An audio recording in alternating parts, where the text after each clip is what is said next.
इस तरह की परिस्थितियां निर्मित हो रही है, तो फिर क्या ये आईएसआई की मजबूरी हो चुका है कि इस तरह के आतंकी जिनका पहले सपोर्ट मिलता था, जिनसे जितना लेना था ले लिया, अब इनको दरकिनार करते चलिए, साइड करते चलिए, तो फिर तो दूसरे आतंकियों में भी हड़कंप होगी। 100%।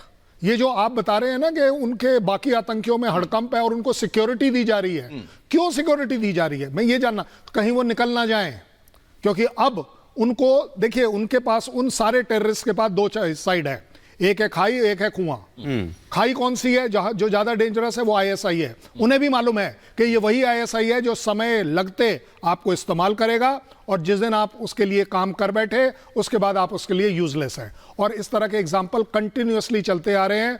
मैं कहता हूं पाकिस्तान जो कि आईएसआई अपने आप में सुप्रीम है पूरी सिविल सोसाइटी में, वो हमारे इंडियन ऑपरेटिव्स को 16 आदमियों को मारने देगा?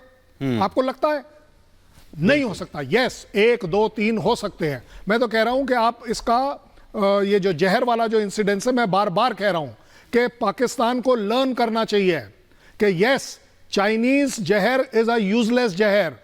इंडिया में मेरे को लेसन लेना चाहिए, कोई भी चाइनीज प्रोडक्ट इस्तेमाल करके वो इसी तरह से डुप्लीकेट होगा। बिल्कुल। तो ये डुप्लीकेट क्या जहर भी देगा, इस पर जोर जो है बार बार कर्नल शैलेंद्र यहां पर दे रहे हैं। लेकिन पाकिस्तान में ये चुप्पी क्यों है?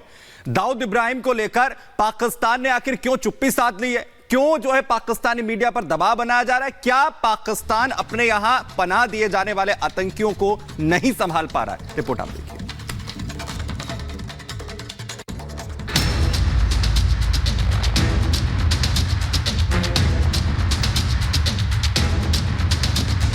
भारत का मोस्ट वांटेड आतंकी और देश में 350 से ज्यादा हत्या का दोषी अंडरवर्ल्ड डॉन दाऊद इब्राहिम मौत के बिस्तर पर तिल तिल कर मर रहा है।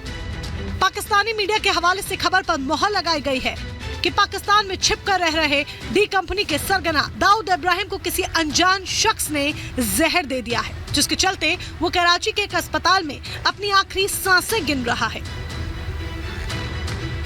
बहुत इंपॉर्टेंट न्यूज जो इस वक्त सोशल मीडिया पे गर्दिश कर रही है और कहा यह जा रहा है कि दाऊद इब्राहिम जो इंडियन सिटीजन है, जावेद मियांदाद जो हमारे क्रिकेटर हैं, उनका संधि भी है और उसके बारे में बताया जा रहा है कि उसको किसी ने जहर दे दिया है और अब उसकी हालत नाजुक है, यानी उसकी हालत काफी खराब है। क्रिटिकल कंडीशन में उसको हॉस्पिटल में रखा गया है।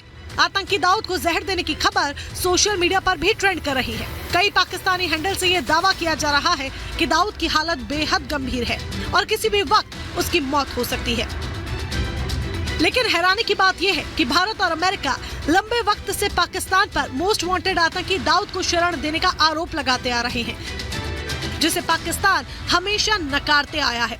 लेकिन अब पाकिस्तान की मीडिया के हवाले से यही खबर आ रही है कि पाकिस्तानी क्रिकेटर जावेद मियांदाद का आतंकी संधि इस वक्त कराची के अस्पताल में तिल तिल कर मरने को मजबूर है। सवाल है कि क्या पाकिस्तान के इस दोहरे चेहरे को देखकर दुनिया के देशों की आंखें अब खुलेंगी? अगर वो एडमिटेड है या नहीं भी है, ये जो खबरें चल रही हैं, इनसे काफी हद तक ये पुष्टि तो होती है कि पाकिस्तान के अंदर भी ये नैरेटिव है। हालांकि पाकिस्तान की सरकार हमेशा डिनाई करती आई है कि दाऊद इब्राहिम पाकिस्तान में ही है। पाकिस्तान के सियासी नेता और पाकिस्तानी सेना भले ही दाऊद के वहां पर होने की खबर को नकारते रहे हो, लेकिन ये बात जग जाहिर है कि पाकिस्तान हमेशा से ही आतंक को पनाह देता आया है और इसमें सबसे ज्यादा हाथ वहां की सेना का है। लेकिन इस मामले में सबसे ज्यादा हैरान करने वाली बात जो लोगों का ध्यान खींच रही है और साथ ही कई तरह के सवाल भी खड़े कर रही है, वो ये कि क्या ये महज इत्तेफाक है कि जिस वक्त पाकिस्तान की पूरी उम्मीदें अब भारत से रिश्ते संभालने पर टिकी हैं, ऐसे वक्त में भारत के दुश्मन नंबर 1 को पाकिस्तान में जहर दिया गया और फिर उस खबर को दबाने के लिए पूरे पाकिस्तान में इंटरनेट बैन कर दिया गया। सवाल ये कि क्या दाऊद को पाकिस्तानी सेना ने जहर दिया? क्या दाऊद को पीएम शहबाज शरीफ के इशारों पर जहर दिया गया? क्या भारत के साथ संबंध बहाल करने के लिए आतंकियों का खात्मा कर रहे हैं शरीफ ब्रदर्स?